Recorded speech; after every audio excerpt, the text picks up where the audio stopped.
Taiping சந்தை பகுதியில் உள்ள மளிகை கடையில் பயனீட்டாளர்களுக்கு விற்காமல் அங்குள்ள கிடங்கில் பதுக்கி வைக்கப்பட்டிருந்த பிளாஸ்டிக்கில் இருந்த 303 கிலோ சமையல் எண்ணெய் பறிமுதல் செய்யப்பட்டது.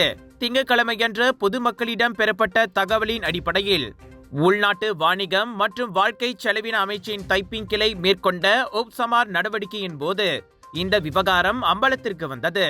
பிற்பகல் 1 மணி அளவில் பிளாஸ்டிக் பையில் அடைக்கப்பட்ட 1 கிலோ சமையல் எண்ணெயை வாங்கும் சோதனை மேற்கொள்ளப்பட்ட போது அது முடிந்துவிட்டதாக அக்கடையின் ஊழியர் ஒருவர் கூறியுள்ளார்.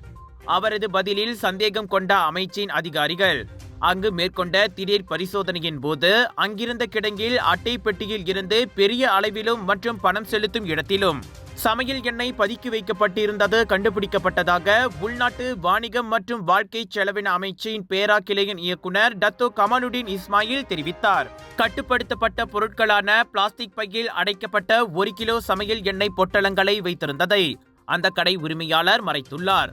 1961 ஆண்டின் விநியோக கட்டுப்பாட்டு சட்டத்தின் கீழ் விசாரணைக்காக 757 ரிங்கேட் 50 சென்ட் மதிப்புள்ள சமையல் எண்ணெய் பொட்டலங்கள் பறிமுதல் செய்யப்பட்டதாக அவர் கூறினார்.